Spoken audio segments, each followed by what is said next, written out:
আসসালামু আলাইকুম। আজকে আপনাদেরকে মিনিচার ঘরের যে টিন সেটা কিভাবে তৈরি করতে হয় তা A to Z টিউটোরিয়াল আপনাদেরকে দেখিয়ে দিব ইনশাল্লাহ। অনেকের ভিডিওতে গিয়ে বলেন যে ভাইয়া আপুরা এই টিনগুলো আপনারা কিভাবে তৈরি করেন। হয়তো অনেকে বলতে চায়, অনেকে আবার বলেও না, অন্য কেউ শিখে যাবে কিনা। তো আসলে আমাদের মাঝে এরকম কোনো কিছুই কাজ করে না। আমাদের কথা হলো যে কেউ যদি শিখে, সে যদি নিজে তৈরি করতে পারে, আলহামদুলিল্লাহ সেটা আরও বেশি ভালো। তো সেজন্যই আজকে আপনাদের শেখানোর জন্য এই ভিডিওটা আমাদের করা। তো মারিয়ামের আম্মু দীর্ঘদিন ধরে এই কাজগুলো নিয়ে সে জড়িত। বিয়ের পর থেকে দেখতেছি সে আর্ট করে, মিনিচার বানায় শখে, এবং এগুলো অনেকে ওর থেকে কিনে নিয়ে যায়। তো ওরকমভাবে প্রফেশনাল সে কখনোই কারো কাছে বিজনেসের উদ্দেশ্যে বিক্রি করেনি। তো আপনারা যারা কার্টুন চিনেন অথবা কার্ডবোর্ড চিনেন, যেরকম টিভি অথবা ফ্রিজ, বিস্কুট, এরকম মুদির দোকানে যেই ইয়াগুলো পাওয়া যায়, কার্টুনগুলো পাওয়া যায়, সেগুলো আপনারা কিনে নিয়ে আসবেন। এনে তার উপরের যে পাতলা অংশটা আছে সেটা আপনারা কোনোভাবে তুলে নেবেন আস্তে করে, তুলে দেখবেন ভিতরে ঢেউগুলো দেখা যাবে। এরপর আপনি এই ঢেউয়ের যে কাগজটা আছে সেই কাগজে আপনারা এইভাবে আইকা আঠা নেবেন, পানির সাথে কিছুটা গুলিয়ে, আপনারা জ্যাসোর মতো করে তৈরি করে নেবেন। এটা জ্যাসো আলাদা জিনিস, তবে যাদের জ্যাসো নাই তারা এইভাবে আইকা দিয়ে পানি দিয়ে জ্যাসো বানিয়ে নিতে পারেন।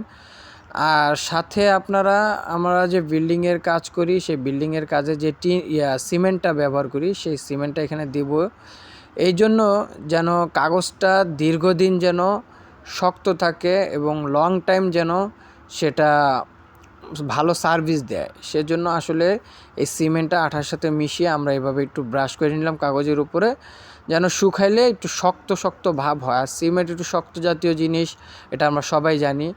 তো সিমেন্টটার পরিমাণ একটু কম হওয়াতে পরবর্তীতে আবার একটু সিমেন্ট মিশিয়ে হালকা একটু পানি দিয়ে এই যে আবার সিমেন্টটা গুলিয়ে দিল। আর এখন আপনাদেরকে আরেকটা জিনিস দেখাবো, সেটা কিভাবে ফয়েল পেপার দিয়ে আপনারা টিন তৈরি করতে পারেন। তবে একটা কথা বলে রাখা ভালো যে ফয়েল পেপার থেকে এভাবে কার্টুনের যে টিনটা সেটা সবথেকে বেশি বেটার আমার কাছে মনে হয়, কারণ দেখতে সুন্দর হয় এবং কাজটাও খুব সহজ।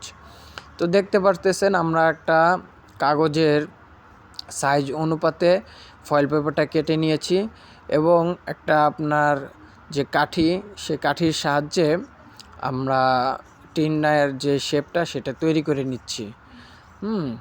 তো এটা হচ্ছে সাসলিক কাঠি বলে অনেকে, বা সাসলিক কাঠি না থাকলে আপনাদের অন্য কোনো কাঠি থাকলে, ঝাড়ু বা অন্য কোনো বাঁশের কাঠি থাকলে সেটা দিয়েও করতে পারেন। তো দেখতে পাচ্ছেন কত সুন্দর ফয়েল পেপারের টিনটা হয়ে গেছে। তো এরপরে আপনারা কি দিয়ে রং করবেন সেটা নিয়ে আজকে আমরা কথা বলবো না, তবে জাস্ট এতটুকু ধারণা দিই আপনাদেরকে। সেটা হলো যে আপনার রং করার পূর্বে আপনার একটু সাদা রংটা আপনারা ইউজ করে নেবেন, তাহলে কালারটা আপনার ফুটবে ভালো। তো আমরা কাগজে প্রথম সাদা রংটা করে নিয়েছি। আর কি রং করেছি আপনারা দেখতে পারতেছেন আমাদের কাছে এখানে অ্যাক্রিলিক রংটা ব্যবহার করেছে মারিয়ামের আম্মু। তো এই অ্যাক্রিলিক রংটা আমরা লাইব্রেরি থেকে কিনেছি, এটার দাম 40 টাকা। দামটা বেশি না। এর থেকে দামিটাও আছে, আপনারা আপনাদের সাধ্য অনুযায়ী বা আপনাদের চাহিদা অনুযায়ী আপনারা ওইভাবে কিনে নেবেন। পাশাপাশি আরেকটা রং আমরা ব্যবহার করতে পারি, সেটা হলো আমরা যে বিভিন্ন লোহা বা গ্রিল, টিন সেগুলোতে রং করে থাকি, যে রঙগুলো আপনার বার্জারের যে ইয়াগুলো, তেলের বা অয়েলের যে রঙগুলো আমরা টিনের কৌটার মধ্যে বিক্রি হয় বাজারে, এই যে হার্ডওয়ার্কের দোকানে, সেগুলো আপনারা ব্যবহার করতে পারেন। আমরা সেগুলো ব্যবহার করেছি। পাশাপাশি আপনারা স্প্রে রঙটাও আপনারা ব্যবহার করতে পারেন, সেটা আপনাদের রুচি চাহিদা অনুযায়ী। আর টিনের বিষয়টা কি, সেটা আপনার কাগজটা মূল বিষয় না, মূল বিষয়টা হচ্ছে আপনার হাতের কারুকাজ, আপনি কতটুকু ভালো রং করতে পারতেছেন, কতটুকু পারছেন না, কালার কম্বিনেশন কতটুকু আপনার সুন্দর হয় না হয়, সেটা সম্পূর্ণ আপনার হাতে। এই যে দেখেন এখানে আমরা প্রায় 5-6টা কালার করে আপনাদেরকে একটু দেখিয়ে দিয়েছি। এখানে জং ধরা টিন আছে, কালারিং রঙিন টিন যেগুলো বাজারে পাওয়া যায়, তারপরে সাদা এক কালার টিন, পুরনো টিন, লাল টিন, মানে বিভিন্ন সাইজের টিনের কালার আপনাদেরকে দেখিয়ে দিলাম। আর এইটা ফাঁকে একটু দেখিয়ে দিলাম, এই ঘরটা এখনও তৈরি হয়নি, এটা মারিয়ামের আম্মু মারিয়ামের জন্য তৈরি করতেছে, এটা ফিনিশিং কাজটা এখনও বাকি আছে। তো দয়া করে এই ঘরটা দেখে কেউ হাসবেন না, কারণ এটা কাজ এখনও শেষ হয়নি, ইনশাল্লাহ শেষ হলে আপনাদেরকে দেখাবো। তো এই যে দেখতে পাচ্ছেন আমরা টিনগুলো কালার যখন শুকিয়ে এসেছে তখন আমরা কেচি দিয়ে কীভাবে সুন্দর করে এটা সাইজে সাইজে কেটেছি, শুধু আপনাদের আজকে দেখানোর উদ্দেশ্যে যে কাটার পর কেমন দেখা যায়, কতটুকু সুন্দর হয়। হ্যাঁ, এবং পরবর্তীতে আপনাদেরকে কিভাবে এই মিনিচার ঘরের জন্য গাছ তৈরি করা হয়, হ্যাঁ, সেগুলো আপনাদেরকে দেখাই দিব ইনশাল্লাহ। তো স্বল্প খরচে কিভাবে আপনারা সেই গাছগুলো আপনারা তৈরি করবেন সেগুলো আপনাদেরকে দেখাবো।